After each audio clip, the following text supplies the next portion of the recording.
Well, we're coming off of what was a beautiful sunset and really a pretty nice day across the area with an afternoon high of 48 degrees.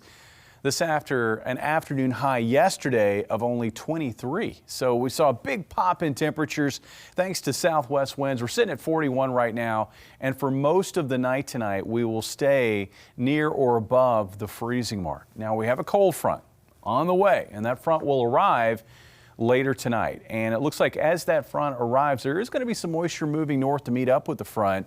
Looks like that will generate some rain risk across northern Arkansas into south central Missouri. There will also be a secondary front racing into the area by the overnight hours Wednesday night heading into Thursday morning. And really, this is the front that will have the chillier air associated with it. So I think for tomorrow, we kind of keep things as they are right now, and then on Thursday it will be chillier. Looking at our hour-by-hour forecast for tonight, again, watching for clouds to move in from the south across northern Arkansas, south central Missouri.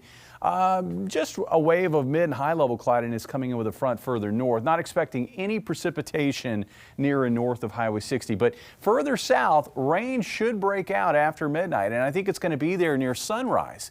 And the air temperatures may be just cold enough in this area for it to come in the form of some light freezing rain. I expect minimal impacts with that. And then that area rain should quickly exit shortly after sunrise on Wednesday, with much of the day looking sunny across the area.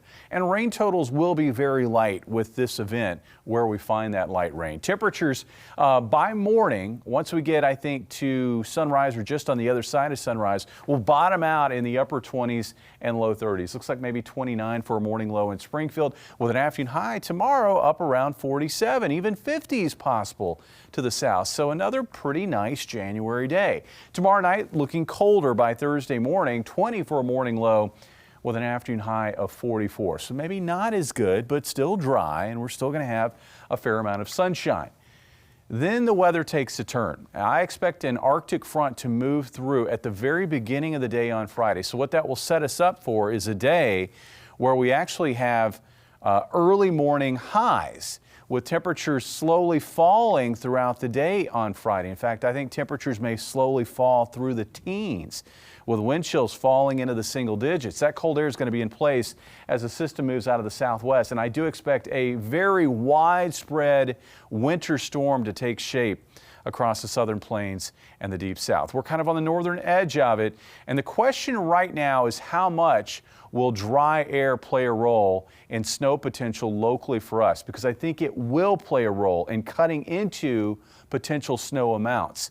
The model guidance has been sort of in two camps, one that shows very little in the way of snow accumulation over the weekend for our area, and then the other camp that shows at least some accumulation with the heaviest amounts south of the state line. This will be a major winter storm for areas further south. For us, I do think we will see at least light accumulations of snowfall, and it is going to be brutally cold. Temperatures on Saturday, I think, will warm only out of the single digits into the low to mid-teens, maybe 1 for a morning low on Sunday with a high of 16. And if we have snow on the ground Sunday night with skies becoming clear and with light winds, I think a lot of the area could go below zero. Bailey?